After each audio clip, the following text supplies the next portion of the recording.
అందరూ అందరూ అందరూ ఎలా ఉన్నారు? బాగున్నారనే బాగున్నానండి. మనం అనుకున్నది ఏదైనా సాధించాలి అనుకుంటే మాత్రం కొంచెం పట్టుదల ఉంటే చాలండి, మనం ఏదైనా సాధించగలం. జిలేబీలు మనకి ఏమొస్తాయిలే అనుకున్నాను, బట్ నేను చేసేసానండి. జిలేబీలు చేసేసాను. బయట ఎక్కడా కొనుక్కోక్కర్లేకుండా హ్యాపీగా జిలేబీలు, బెల్లం జిలేబీలు, అది కూడా పంచదార జిలేబీలు కాదు. బయట ఎంతో కాస్ట్లీ అండి, ఎంతో కాస్ట్లీ.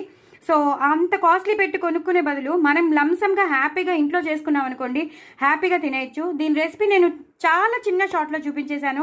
సో చేసుకోండి, హ్యాపీగా తినండి. చూడండి ఎంత బాగా వచ్చాయో నిజంగా. బయట జిలేబీలు ఎలా ఉంటాయా అండి, అంత హెల్దీగా ఉంటాయి. మనం చేసినవి కూడా మంచి నూనె వాడతాం. వాళ్ళు కాచి కాచి కాచి ఏదో నూనెలో వాడేస్తారు. అలా కాకుండా మన ఇష్టం వచ్చినట్టు మనం హ్యాపీగా చేసుకోవచ్చు, పిల్లలకి ఇవ్వచ్చు.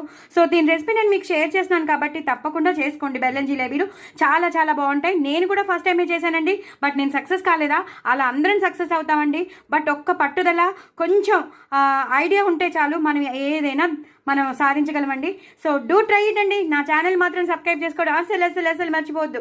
చాలా టెంప్టింగ్గా ఉన్న జిలేబీలు అదిరిపోయాయి, డిట్టో టు డిట్టో బయట వాటిలాగే. చూసారు కదా, చాలా చాలా బాగున్నాయండి. నిజంగా చాలా చాలా టేస్టీగా ఉన్నాయి. నా ఛానల్ మాత్రం సబ్స్క్రైబ్ చేసుకోవడం అసలు మర్చిపోవద్దు. ఇది నాది ఫస్ట్ అటెంప్టే, అయినా నేను సక్సెస్ అయ్యాను. అలా మనం అందరం సక్సెస్ అవుతామండి. డూ ట్రై ఇట్ అండి. బాయ్ అండి.